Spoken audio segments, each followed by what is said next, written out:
এই বাচ্চাটা যখন রাত্রিবেলায় ঘুমিয়েছিল তার বাবার বুকে জড়িয়ে ঘুমিয়েছিল।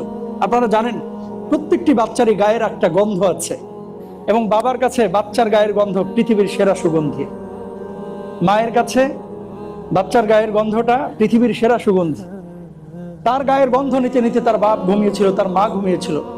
রাতের বেলায় বোমার আঘাতে তার বাপ ছিন্ন ভিন্ন হয়ে গেছে, মা শেষ হয়ে গেছে। ছাদটা তার বুকের উপরে পড়েছিল, মাটির মধ্যে গেড়ে গিয়েছিল। মুখের মধ্যে এক গালা বালি নিয়ে সে চিৎকার করছিল, আমাকে বাঁচাও বাঁচাও। ততক্ষণে মা বাপ শেষ। এই বাচ্চাটা এখন জীবিত, জৌদা নাম। এই বাচ্চাগুলোর জন্য আমাদের কি কোনো দায়বদ্ধতা নেই? আমাদের বাচ্চারা কত ভালো আছে, আল্লাহ তাআলা কত ভালো রেখেছেন। এই বাচ্চাগুলো আমাদেরই বাচ্চা। আল মুসলিমু কাজাসাদিন ওয়াহিদ, সারা পৃথিবীর মুসলমানরা হচ্ছে একটা দেহের মতো। সুতরাং এই বাচ্চাদের জন্য আমরা হাতটা বাড়াবো ইনশাল্লাহ। পারবো না ইনশাল্লাহ? যাদের সাধ্য আছে, যতটুকু সাধ্য আছে। আর আমরা দোয়া করব দাঁড়ের পাশাপাশি